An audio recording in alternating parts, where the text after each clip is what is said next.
बारंबार मेरे हृदय में यह उत्कंठा हुई कि मैं आज या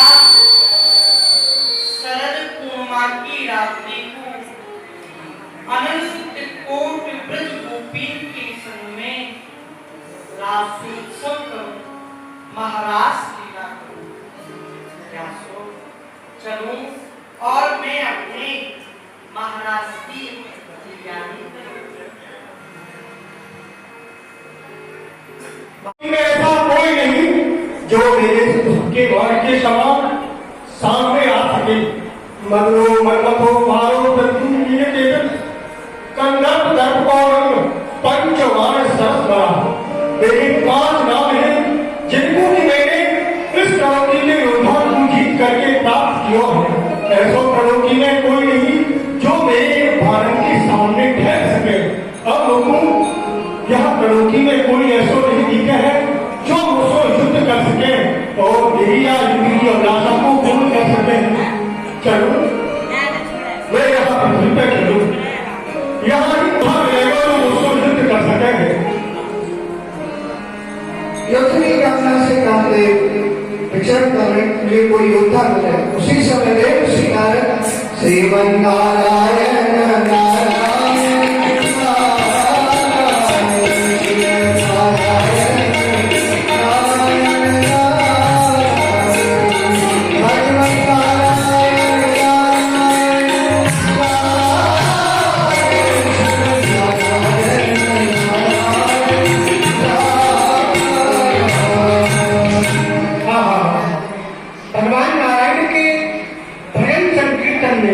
कितना आनंद आ रहा है। आज तो हम समस्त लोगों का भ्रमण करते हुए आज ब्रह्मंडल की ओर जाना चाहते हैं, परंतु हम ये क्या देख रहे हैं? आज तो हमारे सामने से मदन राज कामते अपनी पूर्ण शक्तियों के साथ में सीधे चलके चले आ रहे हैं।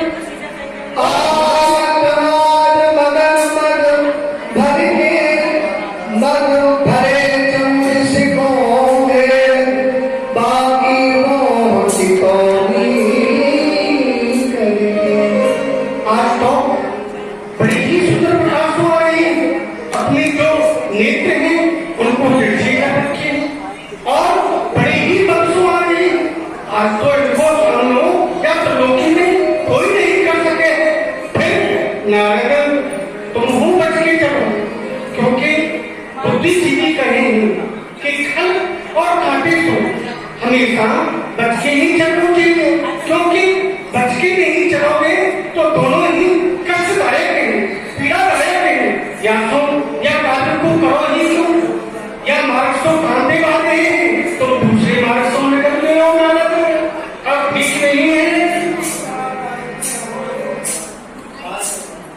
ये क्या देव ऋषि कारक जी मुझे देख करके मेरा बार छोड़ करके दूसरे बात से जा रहे हैं, क्यों ना आज तो इनसे युद्ध किया जाए। नारायण बाबा, अरे कहाँ से जा रहे हो?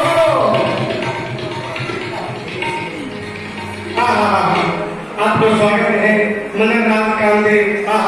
धन्य मैं छुप कहा रहे हो, मैं तो आपकी यार सुंदरता को देख करके मोहित है।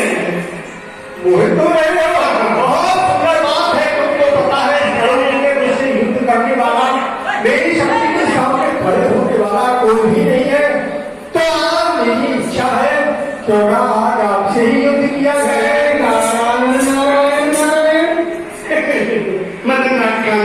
आपको या त्रिलोकी में कोई नहीं मिला युद्ध करने के लिए, तो कहा आपने वो बाबा जी को ही ढूंढ लियो। अरे बाबा जी हम युद्ध करो, आज तुम कहा जाने हैं, हम युद्ध करने नहीं जाने हैं।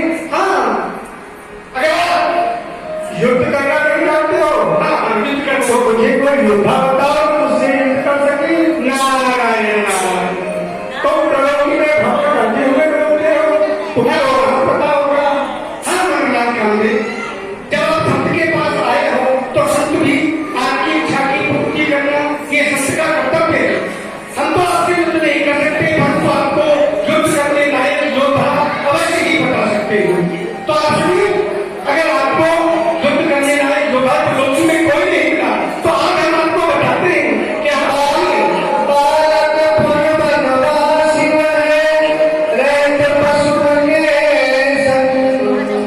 कृपा करो। तो गोकुल गांव में नंद जी के जो दादा है जिनको के नाम श्री कृष्ण है, तो बात है आप जाकर के उनसे युद्ध करो, वह आपकी अभिलाषा को अवश्य ही पूर्ण कर देंगे।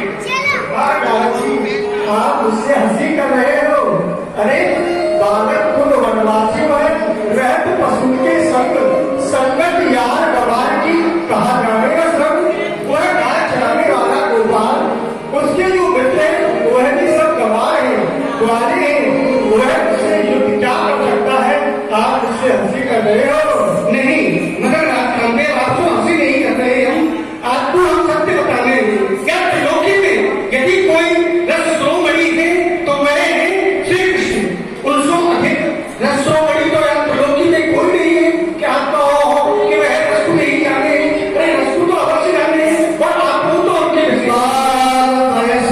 किशोर कन्हैया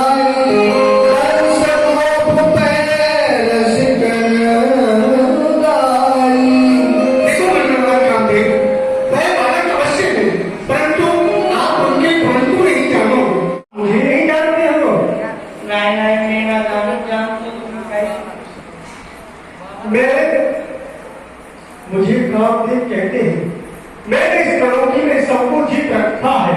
विश्व के मकरध्वज कामदेव के नाम से मुझे सभी देव जानते हैं। आप नहीं जानते हो? आप ही हो कामदेव? अच्छा, कहो मेरे समीप कहाँ अभिलाषा को लेके आए हो? हे श्री कृष्ण, मैं आपके समीप युद्ध की अभिलाषा से आया हूँ। इस त्रिलोकी में मुझे लड़ने वाला, मुझे जीतने वाला, मेरे सामने खड़े होने वाला मुझे कोई लुझा नहीं दिखा, इसलिए मैं आपके समीप में आया हूँ। कहा कहीं आप मुझसे युद्ध करने के काहे आए हो? कामदेव, अरे मुझ पर युद्ध कहाँ आवे? मैं तो गैया बच्चा चलाने वाला हूँ, ग्वालिया गोपाल हूँ, तेती फूल खावे वाला हूँ। मुझ पर युद्ध करो ना आवे, मैं युद्ध ना कर सकूँ। आप सत्य कहते हो, यही बात मैंने देवऋषि नारद जी से कही थी, लेकिन उन्होंने कहा कि आप एक बार उनके समीप में जाओ, वह आपकी युद्ध की अभिलाषा को अवश्य पूर्ण करेंगे। कहा कहीं आपको मेरे समीप नारद जी ने भेजो है? हाँ, नारद जी ने भेजा है। तो आप पे नारद जी की कृपा है गई? जब आप पे नारद जी की कृपा है गई तो फिर मुझे आपसे युद्ध करना ही पड़ेगा। क्या आप मुझसे युद्ध करोगे? हाँ, मैं आपसे युद्ध करूंगा। बहुत अच्छा। किंतु वीर पुरुष, युद्ध तो दो प्रकार के होंगे, आप कौन सा युद्ध करोगे? एक तो हुए किले को युद्ध और एक हुए मैदान को युद्ध। किले का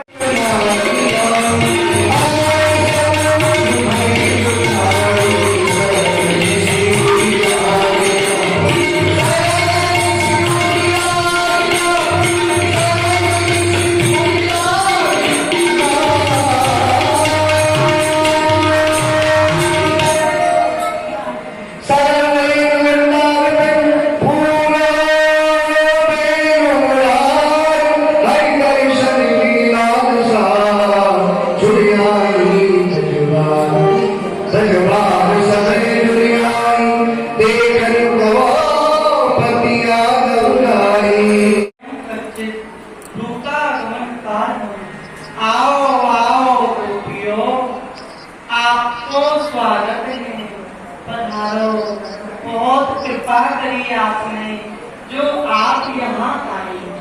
कहो गोपियों, घर परिवार में सब कुशल मंगल तो है? ब्रज में सब कुशल मंगल तो है? अर्धरात्रि के समीप हमें मेरे समीप आई हो, कहा ब्रज में कछु उपद्रव भयो रहता? यदि ब्रज में कछु उपद्रव मचो हो तो कोई गोप यहाँ आए की पुकार कर दो। तुम सब यहाँ अर्धरात्रि के समय गोपियों देखो तो सही, रजन नेसा घोर रूपा, घोर सत्य निषेधता, प्रत्याग प्रजम नेह, स्थेयम स्त्री भी सुमध्यमा। गोपियों, यह रात्रि है जो कि बड़ी ही भयानक है, और तुम सब स्त्री हो। स्त्री तो सुरासो ही चढ़े, करेंगे। और यह वन है, वन में बाघ सिंह आदि हिंसक जीव रहे हैं। तुम अर्धरात्रि के समीप या वन में आई हो, या तो कहा कारण है गोपियों जो तुम यहाँ आई हो? हे प्रीतम, हम आई क्यों नहीं? हम तो आपके दर्शन करके आए हैं। आप हो तो कितनी सुंदर हो, श्याम सुंदर, कमलदल लोचन, हमारी इन निनन की तारीफ या ब्रज की रखवाली, अहो प्राण प्यारे। हे श्याम सुंदर, ये ब्रज आप सो ही शोभा पा रहे हैं और आप हो हमारे प्राण हो। हम तो आपके दर्शन करके आए हैं। कहा कहीं आप मेरे दर्शन करने आई हो? तो गोपियों, अब तुम सबने मेरे दर्शन कर लिए, अब अपने घर को जाओ। किंतु गोपियों में समझ गए हो तुम यहाँ क्यों आई हो। तुम यहाँ श्रीवन की शोभा को निरखने आई हो। गोपियों देखो, दृष्टम वनम कुसुमतम राकेश कर रंजितम यमुना निर्विलयी जब्बर पल्लव शोभितम। गोपियों देखो देखो, ये श्रीवन कितना सुंदर है और ये वृक्ष कैसो फलन के भासो झुको ही कह रहे हो। और यह वृक्ष पे देखो कैसी सुंदर सुंदर पुष्प लग रहे हैं और उन पुष्पन पे घोड़ा मत है कि कैसे गुंजार कर रहे हैं। और गोपियों देखो, 3 प्रकार की वायु चल रही है, शीतल मंद सुगंध तासो। यह यमुना जी लोर ले लेके बह रही और यमुना जी में कितने सुंदर सुंदर नील पीत रक्त कैसे सुंदर सुंदर पुष्प खिले रहे हैं।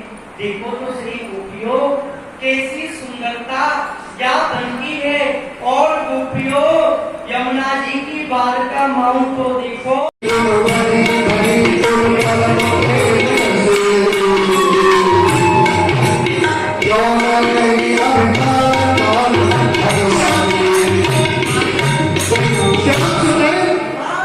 बहुत उड़ती गर्मी लग रही है। और क्या? मैं हवा करूं? परिश्रम बहुत है। हाँ, बहुत मेहनत कर रही हूं। बस और कोई सेवा? मेरी सेवा करते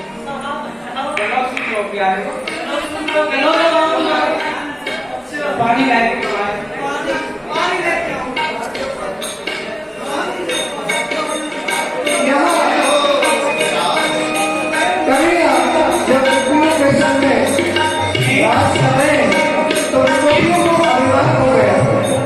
ये मैं कहा देखते हूँ, इन ब्रज गोपी को तो अपमान है गयो कि प्यारी श्याम सुंदर हमारे बस में है।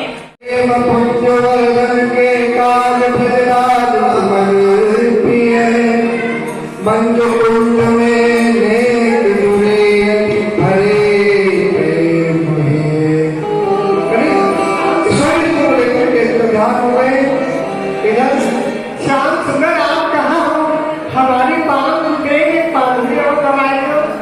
श्याम सुंदर, सखियो श्याम सुंदर कहाँ है?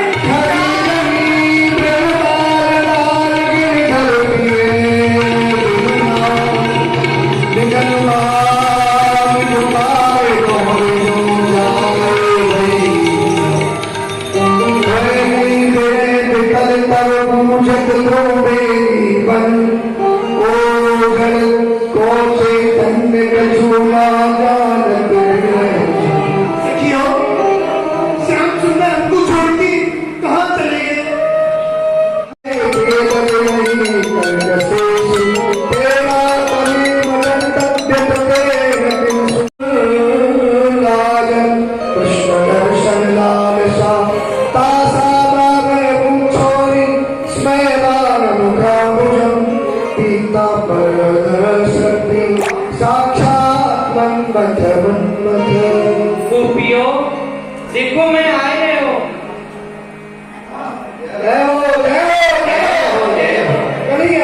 जैसे ही काट में आ गया, सब गोपियां मिल रही हैं, लेकिन कन्हैया ऐसे खड़े नहीं हुए, ऐसे प्रकट नहीं हुए। ब्रज गोपियों के सन्मुख अपने आप को रही और अपने हाथ बात कर दिए। ब्रज गोपियों के सन्मुख कन्हैया प्रकट हुए। दीनबल बाल नंदलाल पियई तम प्रीत रीत की बात मनई मुस्कान जाति सब। ब्रजगोपियां कन्हैया से पूछने लगी, एक भले तेरे को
की आरती करेंगे, क्योंकि आज सब जानते ही हैं, थोड़ा समय को भी देखते हुए हम सब ठाकुर जी के दिव्य रास महाराज का हम सब ने आनंद लिया, क्योंकि भगवान की लीला अपार है और जितना हम लोग